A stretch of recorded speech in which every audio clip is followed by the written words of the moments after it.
The initial frost had not yet reached the distant parts of Carbon County, but the chill was already making its way down from the mountains.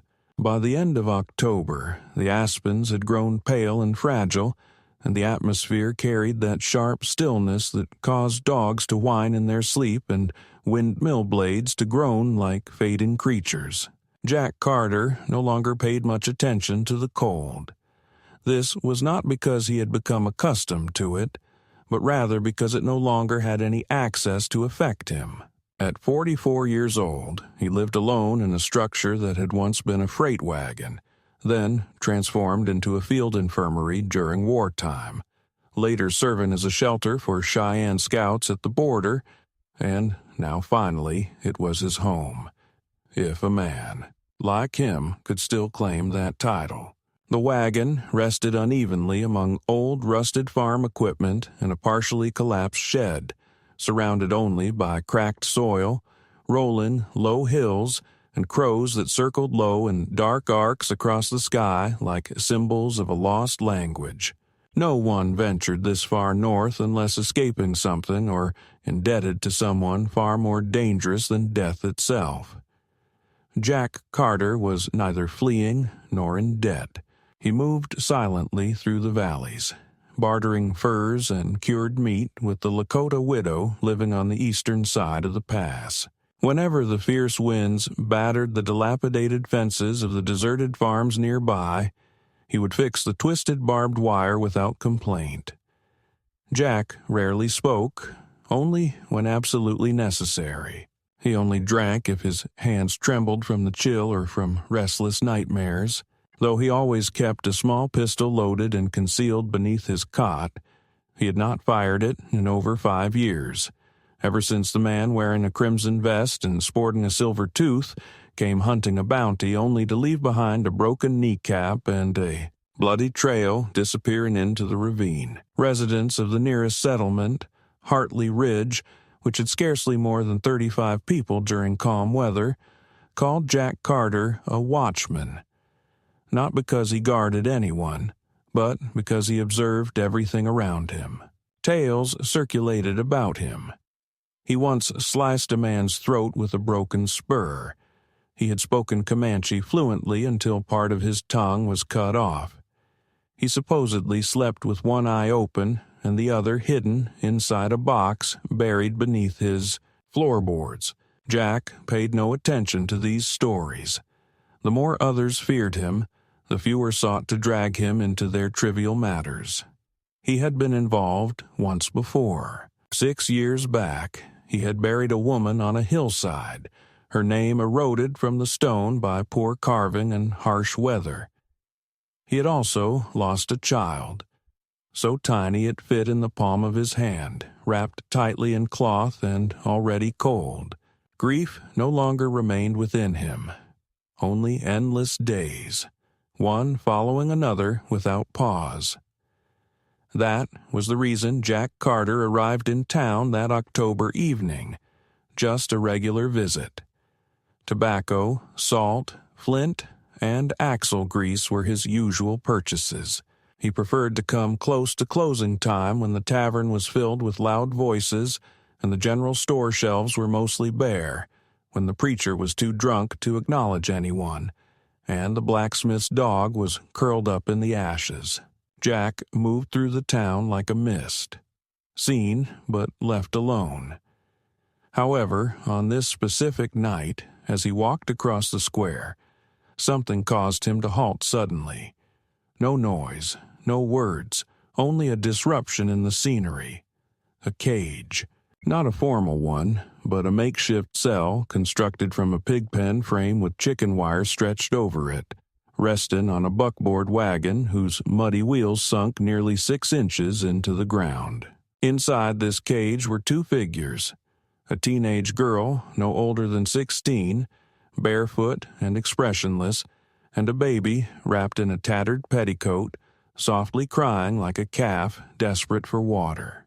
The woman standing next to the wagon was the type of person who had once possessed a beauty as sharp and dangerous as a knife, designed to wound. Now her hair was greasy, her lips stained with saliva, and her hands clutched a bottle of cheap bourbon as if it were her only salvation. She shouted to the crowd, mostly wanderers and ranch workers seeking distraction. "They both belong to me. I swear by the Lord who watches everything. I gave birth to her in the back of a hay wagon and to him in a ditch during a storm. My womb delivered better than my heart ever did. I have no use for either any more. They eat, they scream, they stink. I want whiskey, not mouths." Laughter erupted. Someone threw a coin. Another voice called out, "Do you accept silver or bullets, Linda?" The infant cried louder, not out of fear, but out of hunger. Slow, dragging wails that sent chills down the spine. The girl stayed silent. She remained perfectly still, one arm wrapped around the child, the other lying limp on her knee.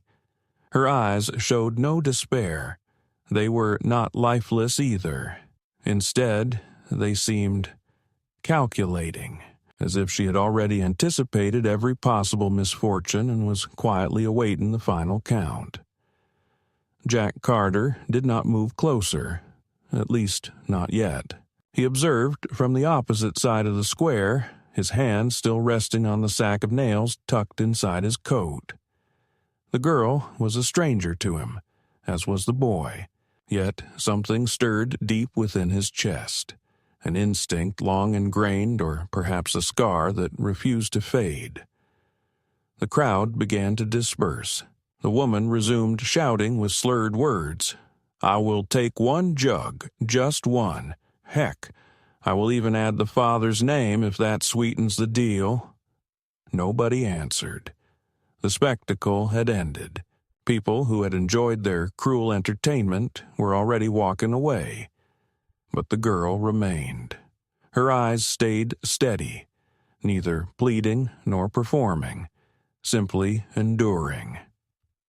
When Jack started to turn away, she did something surprising. She leaned forward to press her lips gently on the baby's forehead, then fixed her gaze on him. It was not as though she recognized him. Rather, it was as if she deliberately chose him in that moment. Among all the torment she had witnessed in life, this was her final conscious gesture, to make someone truly see her and understand that she had not screamed, not begged, and had not fallen to her knees. That gaze trailed Jack all the way back to his wagon. It lingered throughout the night as the fire snapped and he cleaned the rifle untouched since 1982. It persisted when the crows avoided his shack the following morning, and it stayed with him when he opened the door to witness something beyond explanation. A baby basket wrapped in a tobacco sack lying on the frost-rigid ground. Inside lay the infant, eyes wide open, shallow breaths, arms trembling. No note accompanied it, no sign of Linda, only a blood-stained handkerchief tied to the basket's side. Beside it, on the frozen earth, rested his own knife, the very one lost for months, spotless, placed deliberately, and somehow waiting. By the time Jack brought the baby indoors, the frost had begun rising along the window panes like spectral fingers. He swaddled the child in a woolen shirt and set him near the stove, where warmth seeped slowly from the iron. The infant, thin and marked by a red curved stain like a question on his left cheek, barely moved, his breathing so faint that Jack checked his pulse twice to be sure it existed. He had witnessed children perish more silently than rabbits, especially when they ceased hoping for someone to answer their cries. Jack had no milk, no gentle hand of a woman to soothe him, no cradle, no comfort in words, only boiled water, soft and jerky, and quiet. Yet the boy accepted it all, swallowing what was offered before drifting to sleep with a stillness that reminded Jack of too many cold dawns on endless battlefields. The girl, however, was nowhere to be found. For a moment, Jack thought she might have left the child behind. dropped the basket carelessly and disappeared into the darkness, choosing hunger over carrying the burden of a stranger's help. Then his eyes caught a thin line of blood along the porch railing, subtle and intentional, as though someone had wiped a blade clean. He stepped outside into the biting cold air that made his lungs burn. The footprints in the dry snow were easy to trace. They led north toward the old ravine where wolves had been seen just 2 nights earlier. He moved with steady determination rather than fear.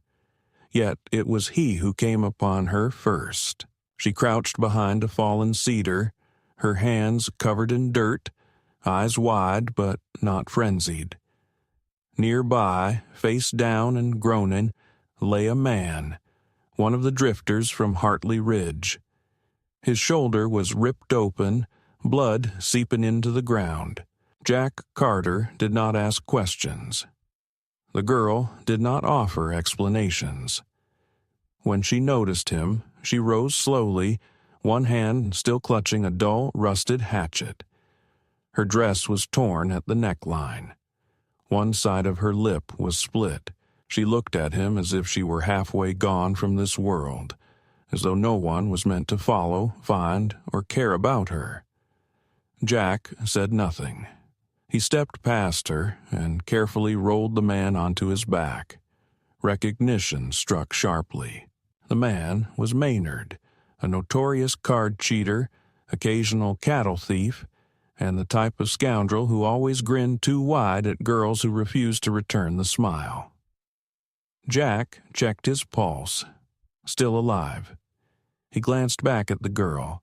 She was trembling now, not from fear, but from adrenaline fading.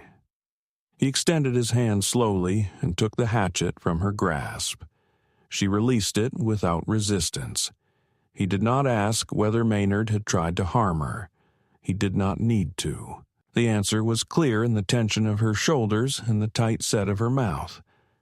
Jack dragged the man to the edge of the ravine and left him there, half covered in snow, still breathing.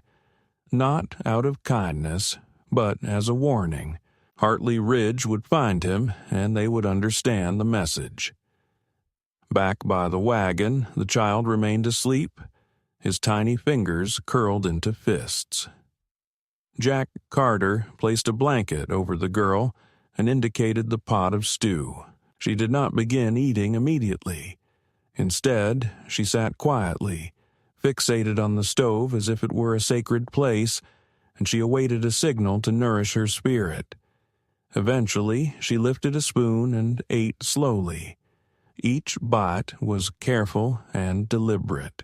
When she finished, she rose without being told, retrieved water from the barrel, and cleaned the bowl on her own. Then she returned to her seat and waited.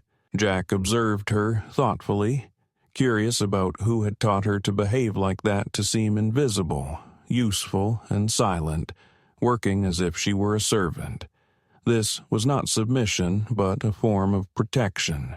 She had mastered the art of making herself appear harmless, because girls who seemed harmless were less likely to be harmed.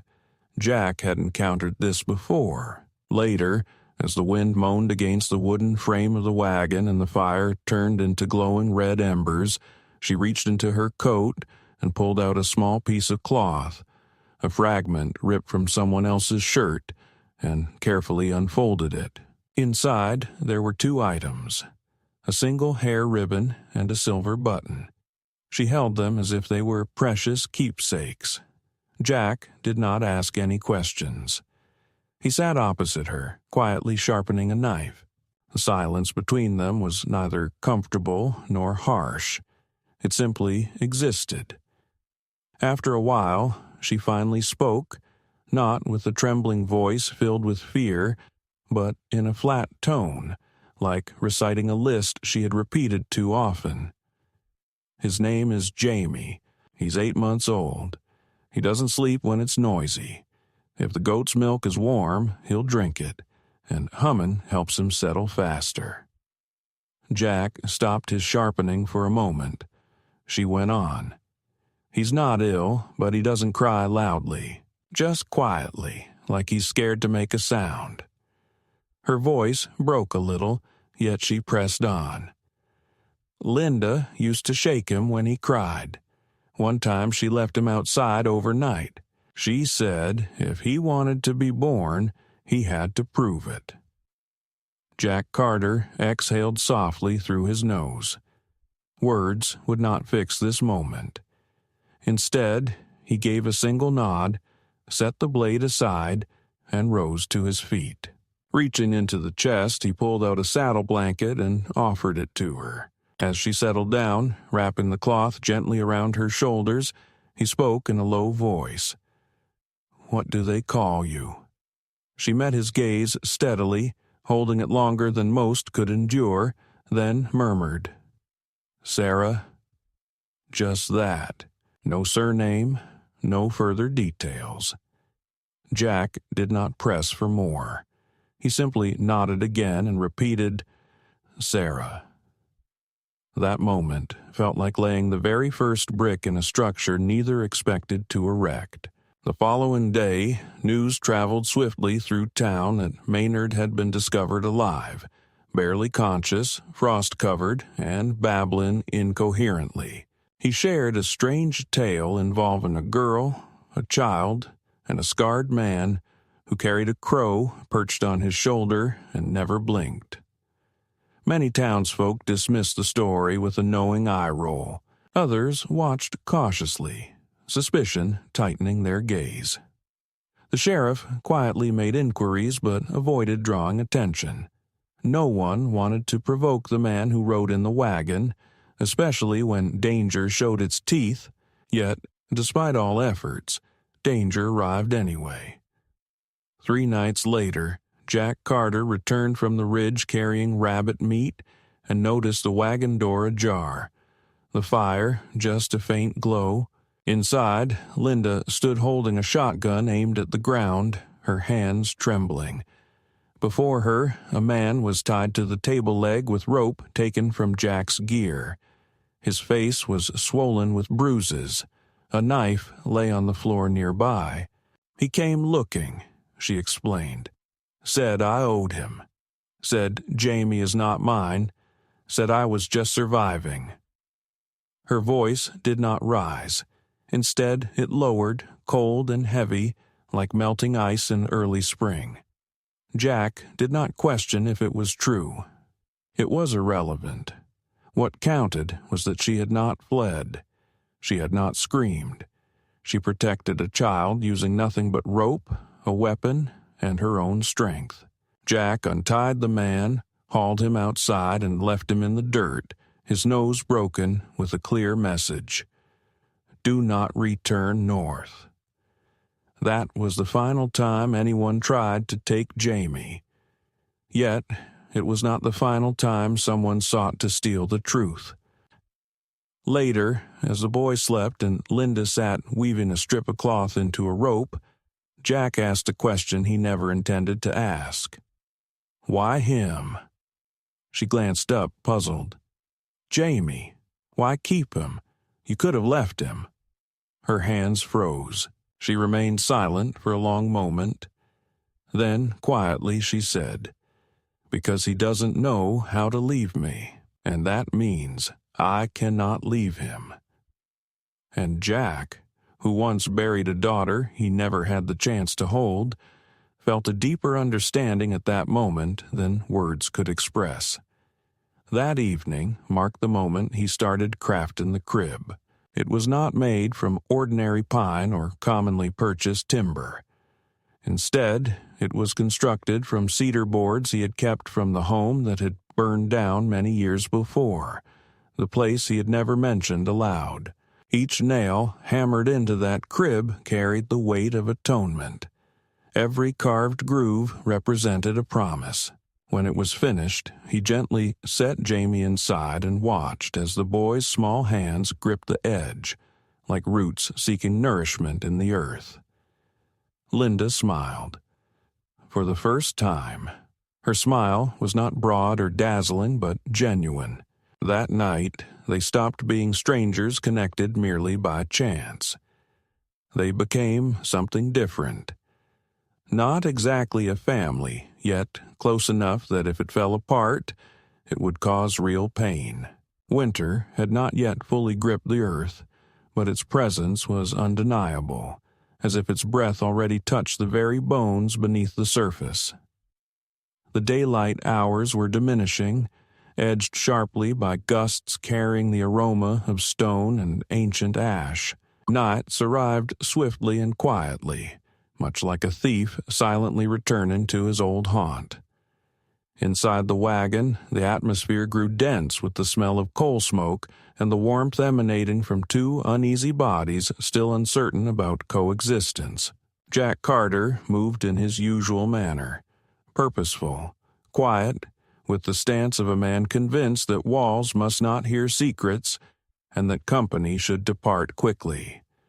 But lately, there was a subtle change in how he eased the door open more slowly, as though straining to listen first, or how he consistently left the fire glowing strongly before heading to draw water from the partly frozen creek. Linda, meanwhile, maintained her distance, yet the silence between them began to acquire a new substance.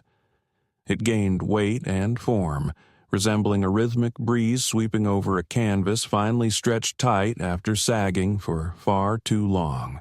She started speaking more often, not a lot and not regularly, but when she did, her words held the conviction of someone who had been compelled to learn the art of survival by heart. She understood how to kill a rabbit, how to create medicinal poultices from the moss growing beneath birch trees, and how to braid rope durable enough to hold the wrist of a grown man. Jack Carter observed the way she moved, not like a young woman trained in domestic tasks, but like someone brought up among tools, flames, and hardship. She knew how to vanish into a room while still sensing every motion within it. She kept the child close at all times, either strapped to her body or nestled in a sling she made from an old saddle blanket. Yet sometimes she would place him in the crib Jack built and gaze at him for a long while, as if committing his image to memory in case she had to leave once more. Then the snow arrived. It was not the gentle kind that softly promised quiet, but the heavy, relentless sort that swallowed fences and transformed roads into deadly white paths.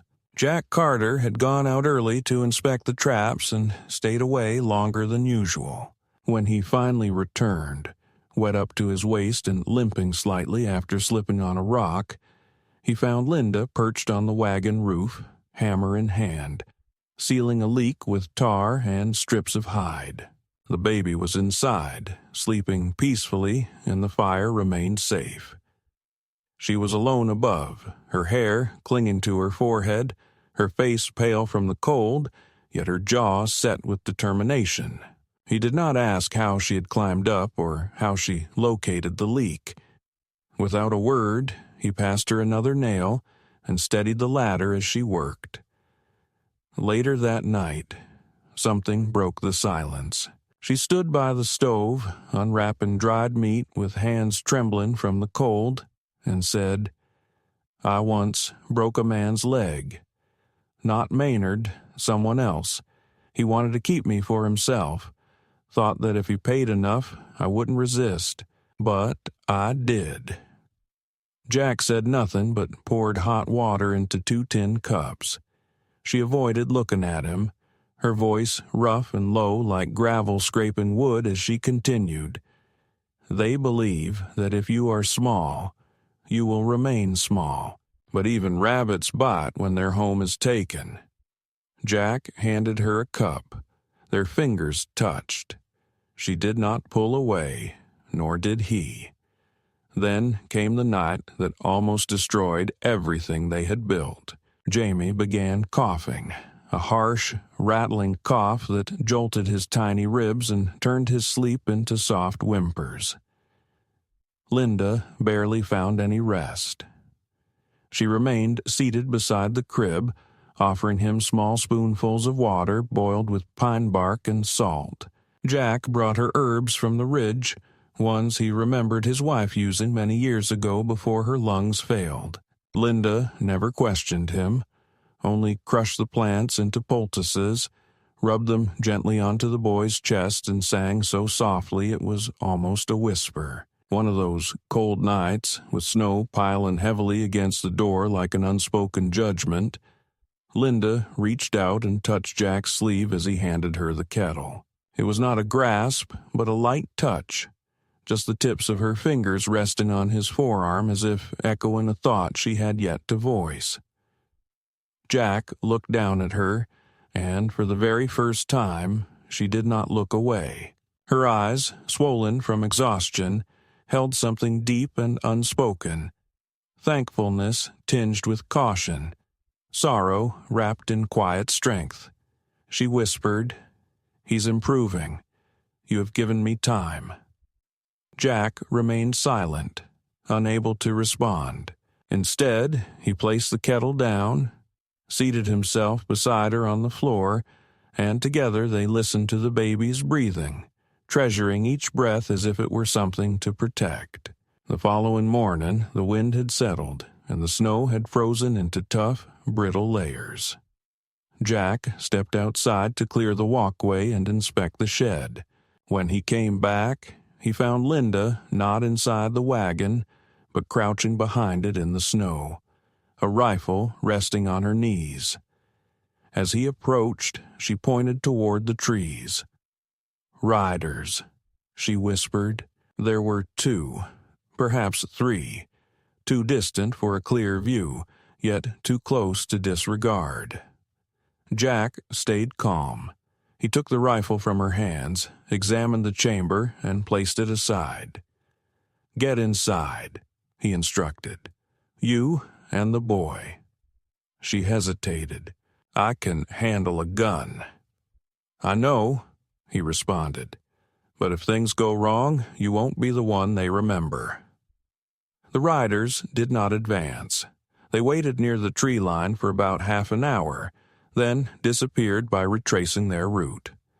Jack kept his eyes on them until they vanished, then spent the rest of the day checking traps, his hand never far from his revolver.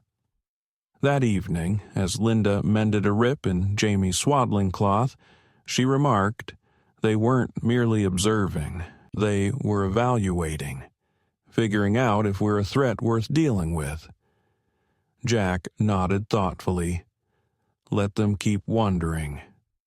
It had become obvious that they were not as concealed as they had initially hoped. This realization meant decisions needed to be made. The wagon they had was too small and delicate to withstand a siege. The cabin Jack Carter had once called home had been destroyed by fire, but its stone foundation remained in the valley. Jack suggested they rebuild it, not as a permanent residence but as a shelter. Linda agreed, and in the following days they dragged rock and timber through the snow, shaping something from the wilderness that could, with some fortune, become a refuge. The labor was grueling, harsh, exhausting, and unending, but Linda never voiced a word of complaint. She hauled twice her own weight in stone, chopped wood until her palms were blistered, and each night carefully laid Jamie down on a folded quilt near the unfinished fireplace. One evening, brushing snow off her coat and settling by the fire, she said, "I used to believe survival meant staying still, being silent, making yourself small. Now, I think it might mean creating something they cannot take away." Jack looked at her then, not like a protector, not like a man seeking redemption, but like someone who sees a storm approaching and chooses to face it regardless. That night, after the baby had fallen asleep and the fire had dwindled to glowing embers, Jack took a piece of chalk and drew a line across the wooden beam above the door. When Linda asked about it, he answered, "That marks day 1 of something that is ours, not just remnants of the past." At that very moment, she rose and did something unexpected by both of them. She reached up and traced a second line beside his. She said, "Then we count together." This was not a statement of faith. It was not a gesture of affection. Still, it was the first thing they did together that had nothing to do with fleeing. For people like Jack Carter and Linda, that meant far more than either could openly admit. Winter grew colder, bringing a silence that felt more like judgment rather than calm, pressing heavily on the landscape until even the breeze hesitated between gusts. The cabin under construction was a stark mark against the snowy drift. Its stone walls rose only to waist height, while the roof was merely a skeleton of pine logs and frozen hopes. Yet every day, Jack and Linda returned, carrying whatever they could, enduring the biting chill that gnawed through their boots and into their very bones. Jamie's coughing had mostly stopped. Though his sleep remained restless, he was feeding better, his cheeks faintly flushed, and he began reaching out, small hands curling intentionally toward the flicker of the fire, the warmth of Linda's coat, or the edge of Jack's sleeve. He made no sound, no babbling or crying, just subtle breaths and movements, like a spirit testing how firmly it clung to the body. Jack Carter found himself watching the boy more frequently these days, less out of worry and more with an unfamiliar, uneasy tenderness that he hid behind rough hands and low murmurs. The child was not his, bore no bloodline or inheritance from him, yet at times, when Jamie would press his cheek against Jack's chest, the man would stand frozen just a heartbeat too long, as though afraid any movement might make the boy dissolve, like mist. Then, one evening, the sky changed in that strange way it only did before the harshest storms, taking on an unnatural pallor, the air growing unnervingly still, and the silence so deep it felt like the earth itself was holding its breath. Jack was the first to notice. He stopped mid-swing, axe poised above a block of ice-hardened timber, and narrowed his eyes at the empty horizon. No signs of life, no bird song, no breeze, just a heaviness pressing on his ears like a weight settling down. Without finishing the chop, he let the axe fall. Inside the wagon, Linda was boiling cloth and slicing dried roots into strips for tea. Jack came inside in silence and started fastening the shutters, stuffing worn rags into the doorframe. Linda did not ask any questions. She simply lowered the stove flame, swaddled Jamie tighter in his sling, and pulled on her boots. This was the unspoken pact between them now. No need for warnings. They understood each other perfectly. Yet they did not realize the danger would arrive so swiftly. Within 60 minutes, snow started falling. Not soft flakes, but hard, biting grains that stung upon touch and hissed as they hit the ground. The temperature plunged rapidly. Trees creaked beneath layers of ice they hadn't endured for many years. Then, just as darkness swallowed the hills, the wind arrived. Not a distant howl, but a fierce scream, sudden and full-bodied, tearing across the land as if dragging something behind it. The fire in the stove flickered weakly. The wagon moaned under the strain. Jamie whimpered, pressing close to Sarah's chest. Jack Carter muttered curses quietly, slipped on his coat and stepped outside with a lantern swinging beside him. The shed's roof rattled violently. Halfway there, a gust snatched the lantern, smashing it against the frozen wall. In near darkness, Jack reached the shed and began securing whatever he could: ropes, pelts, the drying rack. Suddenly, a deep crack shattered the air. Not thunder or a breaking branch, but the earth itself trembling. Jack turned to see the stovepipe torn loose by the wind, slamming into the wagon with sparks flying. Flames erupted immediately. Dry wood and pitch caught fire in an instant. He sprinted. Sarah was already outside, holding Jamie tightly, her hair messy around her face, eyes glowing from the fire. Jack grabbed her arm and pulled her back just as the heat surged outward. The wagon groaned and then collapsed. It did not explode. It simply folded up like a fragile memory crushed beneath unbearable weight. Everything inside, the bedding, food supplies, tools, and the crib, was lost. They remained silent. There was nothing left to say. In the blazing light, with snow transforming into a fierce blizzard and the wind howling like a relentless curse, Jack pointed toward the cabin. It had no roof, only stone walls. It offered some protection from the wind, though not from the biting cold. They hurried forward, Jamie nestled between them, his small frame quiet yet warm. They reached the shelter just as the wind sent the last board of the wagon's frame crashing to the ground. Inside the hollow cabin, Jack managed to kindle a small fire using some dry kindling hidden beneath the floor stones. The smoke clung low, but the fire flickered alive. Linda crouched in a corner, holding Jamie close to her chest, and for the first time since that night they met, fear showed in her eyes. Not anger, not defensiveness, just a raw human vulnerability. Jack settled beside her, took off his coat, and wrapped it around both of them. They sat silently for a while as the wind tried to seep through the stone walls and the snow whispered against the broken frame overhead. Then her voice came softly, almost a whisper. "I always believed that when it burned, I would feel free." Jack turned his head toward her. "The wagon?" She shook her head. "No, the past."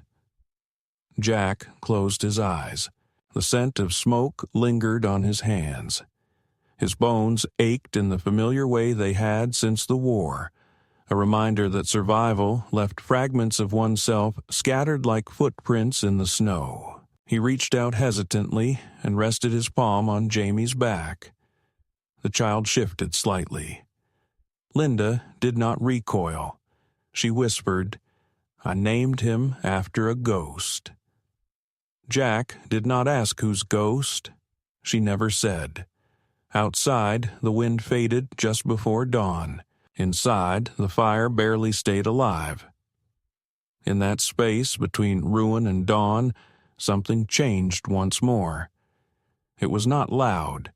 It came without announcement. Instead, it moved softly, like roots shifting beneath frozen earth. Calm, consistent, unavoidable. They had lost every possession they once held. Yet, they did not lose each other. Not yet. The days after the fire blended into a routine that resembled survival more than recovery under unfamiliar conditions. The half-finished cabin was their sole refuge, lacking a roof but sturdy against the wind, lined with furs hung from the beams and tarps stretched across the rafters to keep the snow at bay. Jack strengthened the walls, hammering nails into the icy timber with fingers raw from the cold, while Linda melted snow for water and showed Jamie how to sip from a tin cup with a carved handle. Their provisions were depleted. No flour, no salt, only what Jack could catch and what Linda could prepare from bark and roots. Hunger was not a stranger to them, but now it seemed harsher and less forgiving. It was the kind of hunger that made rest uneasy and patience scarce. Yet there were moments of gentle beauty. Jamie started crawling, slow and awkward across the animal skins, his small hands reaching toward the fire's warmth or the edge of Jack Carter's boot. On one occasion, Jack found him gnawing on an old bullet shell, and instead of scolding, he simply swapped it for a strip of dried meat and quietly said, "It is better to learn early what danger tastes like." Linda chuckled at that, a sound unexpected, soft and rough from long silence. Right then, Jack realized it had been more than a year since he had truly heard laughter. Not since the night the river froze completely, and dragged his last mules beneath the icy surface. Outside their fragile refuge, the world had not forgotten them. It had only become more restless. It started with murmurs at Hartley Ridge, barely audible at first, lingering in tavern corners and traveling with supply wagons. Maynard, only partly healed and burning with anger, had been spreading tales once more. Stories about the girl with the knife and the child she insisted was not hers. About the man with lifeless eyes and silence as dark as a crow who had left him bleeding in the snow. People heard the stories, laughed them off at first, but then began to listen again.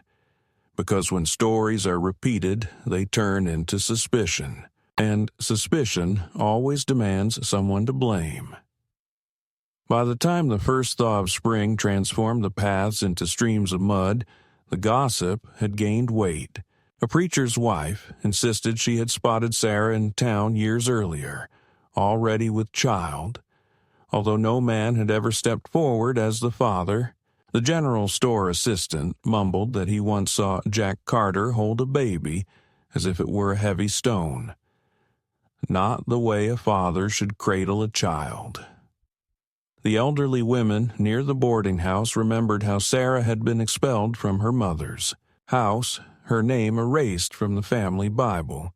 Nobody asked why, nor considered what it cost a girl to be erased like that. They simply recalled the silences and filled them with dread.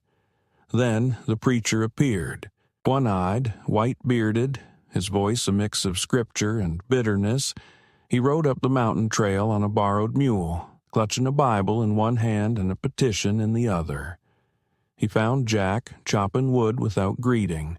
"You've taken in a prostitute and a child born out of wedlock, Mr. Carter," he declared bluntly, "and it is a disgrace this county cannot bear."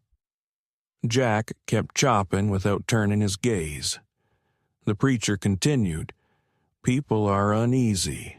They say the boy is cursed, that he does not cry, that she cannot sleep, that wolves gather near your cabin at twilight."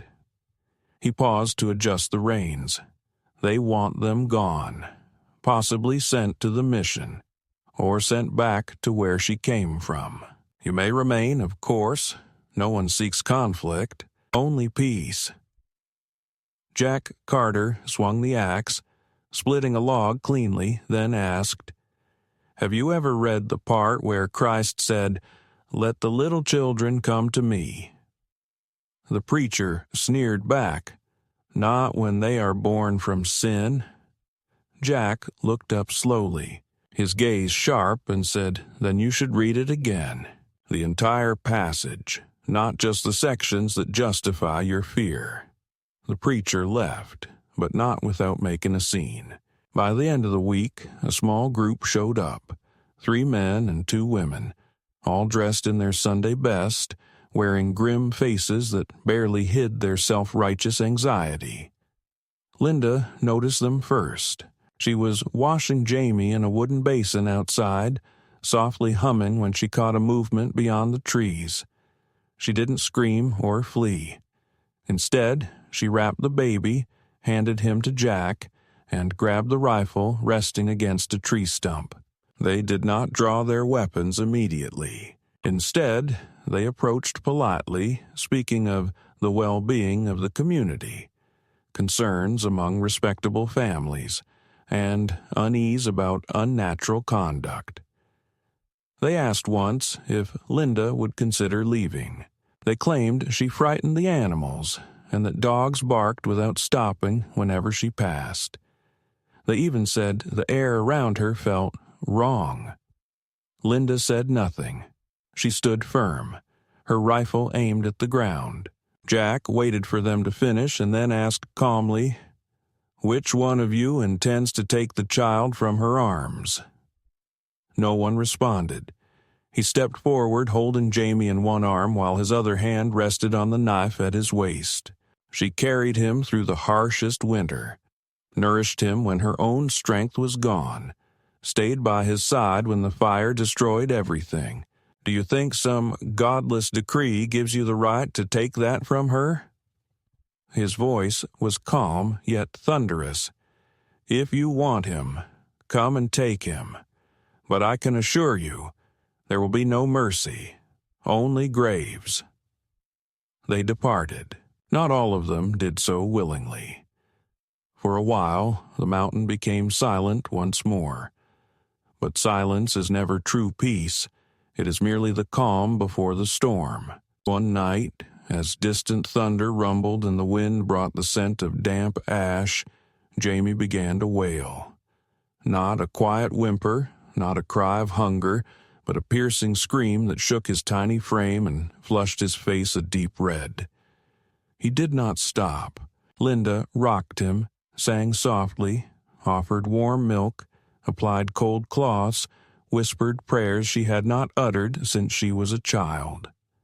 Nothing helped. Jack raised the fire higher, checked for fever, wounds, or broken bones. Jamie's cries continued relentlessly. Then, abruptly, he ceased. Too abruptly. His body went slack, not lifeless but detached, as if something inside had been switched off. Jack held him, his heart pounding at his throat, uncertain what he was witnessing. Linda took Jamie back, laid him down gently, pressed her ear to his chest, and whispered softly, "He is in shock." Then, as if moved by an unseen force, she stood up, walked to the rear of the cabin, and began pulling stones from the floor. Jack Carter did not grasp the truth until Linda revealed the bundle. Fabric, aged, wrapped in waxed paper, bound with twine. Within was a photograph. A man, strong-jawed, dressed in uniform, with eyes that bore a striking resemblance to Jamie's, and a name.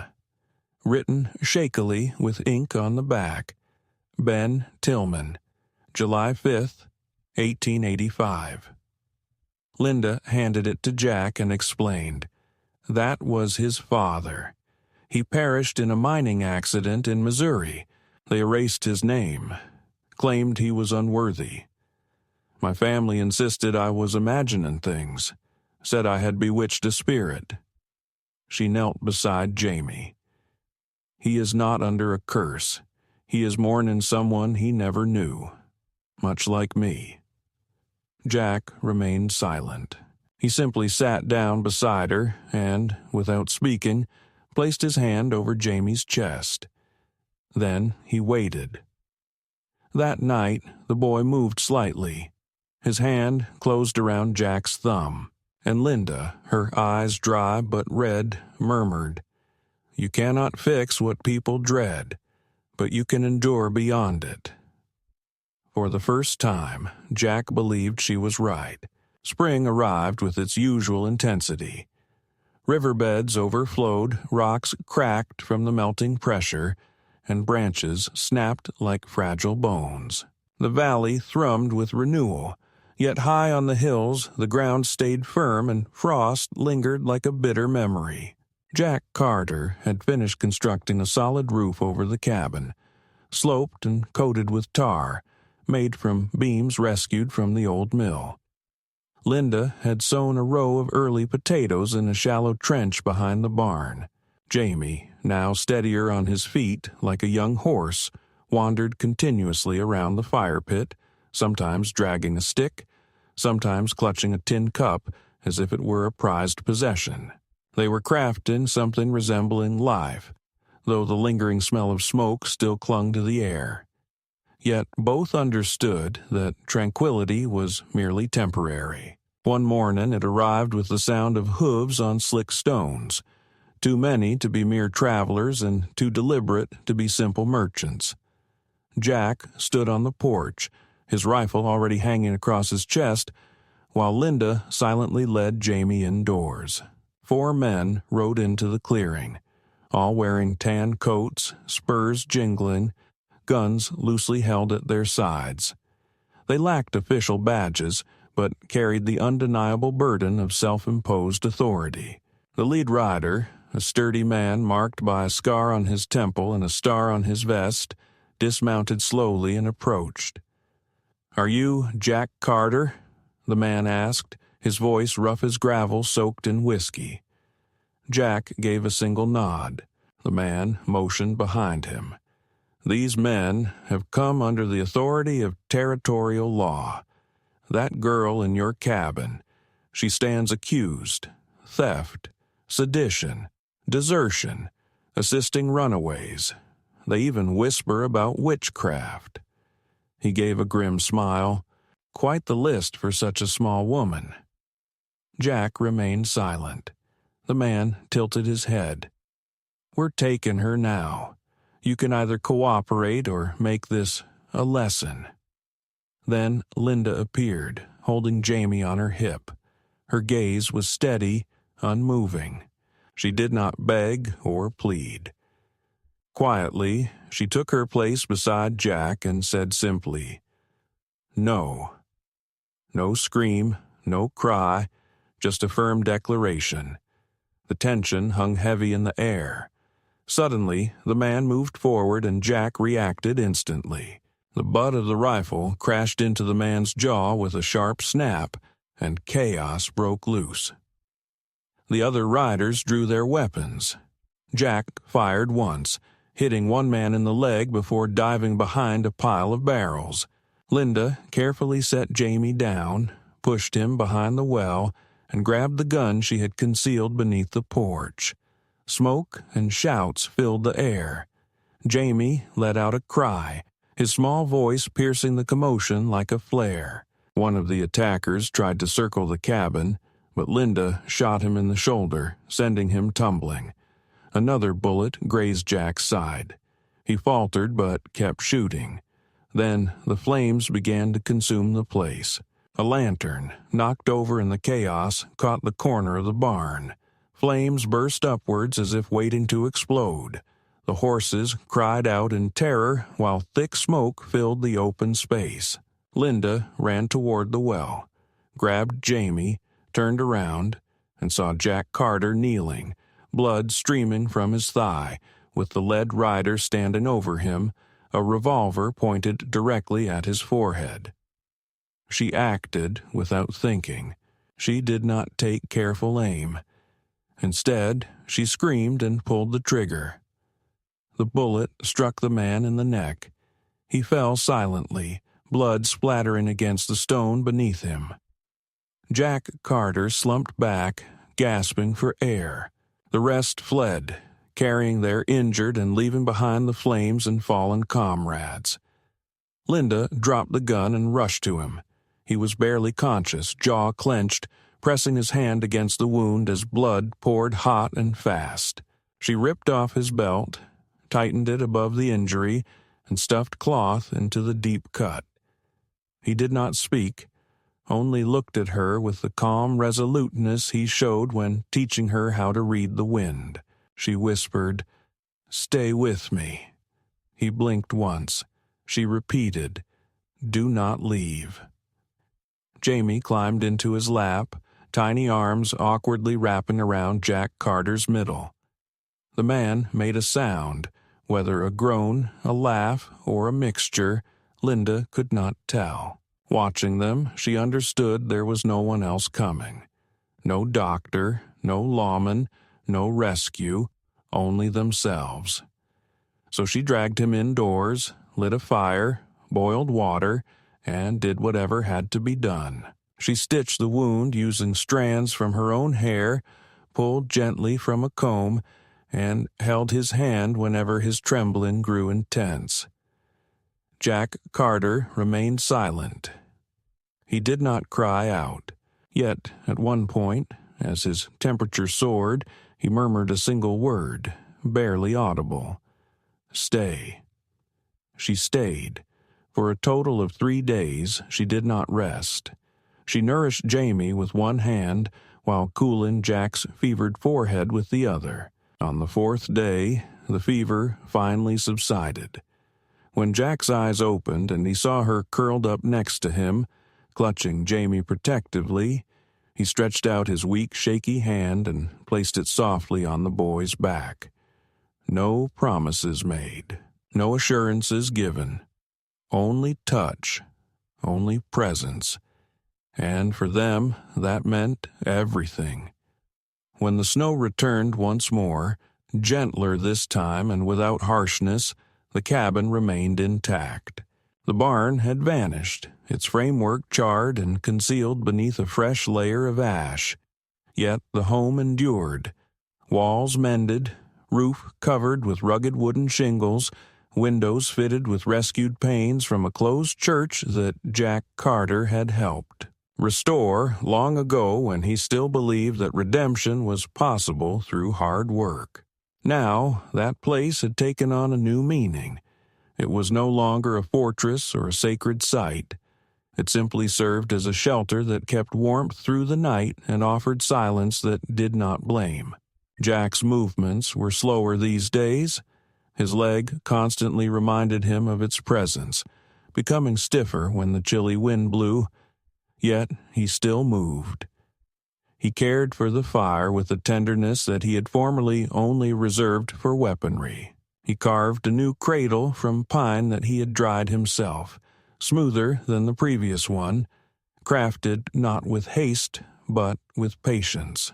Jamie had started to speak in fragments, unusual blends of sounds and meanings, some influenced by Linda's gentle tone, others clipped like the commands Jack used to give to a stove or a mule.